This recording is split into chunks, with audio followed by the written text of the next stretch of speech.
How disappointing was the final 40 and obviously the end result? Well, I mean, it's disappointing, but, I have to be fair here. You got a team here that's been waiting for us since last Wednesday, hasn't played.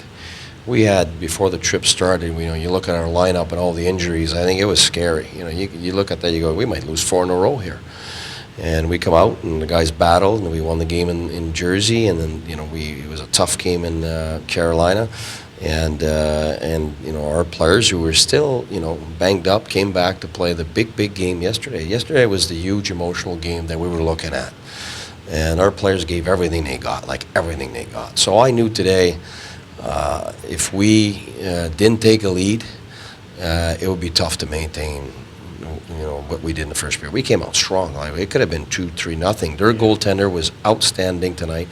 He made the key saves, and we needed those goals in the first period or the first part of the second period. So I knew right away that, we missed too many here. And then we took penalties, and Kucherov had a terrific night. So when you look at their team, 3 power play goals because Kucherov's, he's a great scorer. He's a clutch guy. And their goaltender was outstanding, and the game was there. So after that, I'd say middle of the second period, there was no juice left.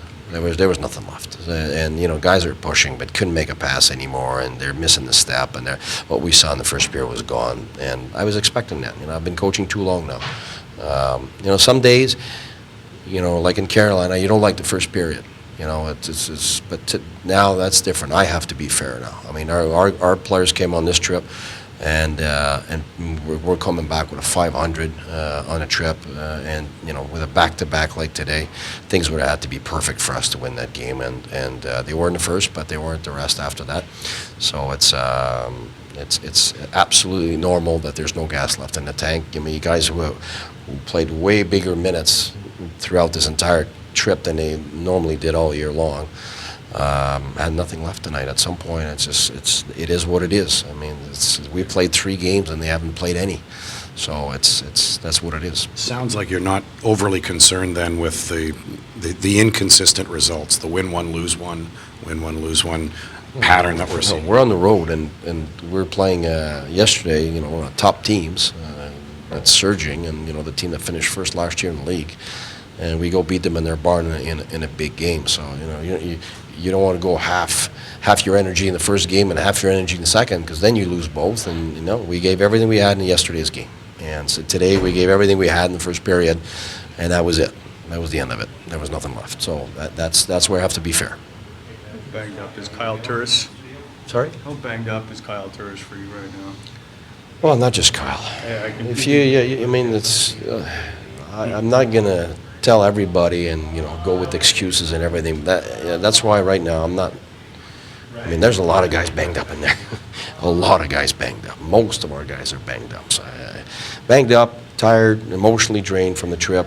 So that's why we would have needed to take a big lead in the first period to be able to sustain that and stay out of the penalty box, and it didn't happen. So. It is what it is. So we'll need some rest for sure, because now we're coming back. We all know that the first game at home after a trip like this, an extenuating one for us, it's going to be difficult. So some guys will need some rest. Some guys will need some treatment for sure. So reinforcements are more than welcome. We're very ecstatic. Absolutely. I'd like to ask you about Alex Burrows. I know you know him and you've coached him a bit. Can you give us your thoughts on his acquisition to your hockey team? Yeah, I coached him at the Worlds in Finland, and I was so impressed by the person off ice, leadership, and his willingness to pay the price, his grit, and it stayed. But not just me. If you ask Fanef, if you ask guys who've played with him, I think that's what you see on the ice.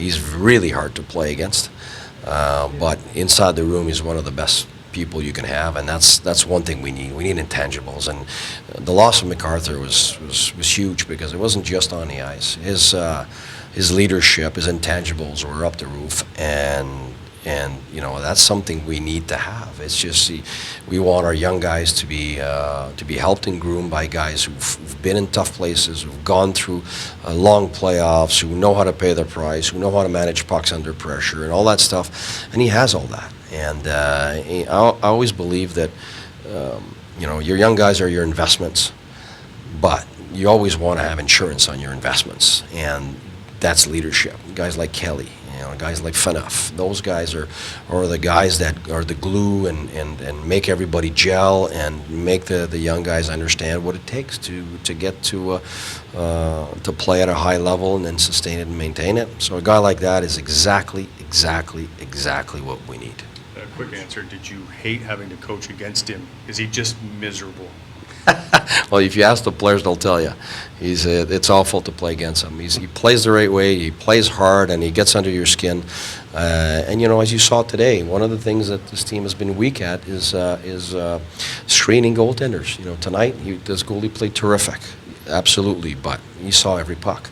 And a guy like that is going to help us in that department. So, it's easy to ask players to do something, but when you got players that are doing it, that inspires the players to do more, and he's exactly that type of player. So he's able to play with the top players, he's able to play in penalty kill, he's in front of the power play guy, kind of does it all, and he's got the attitude that's going to help us improve our intangibles. And our intangibles are good now, but I think with the forwards, that's something we needed to do. We need more.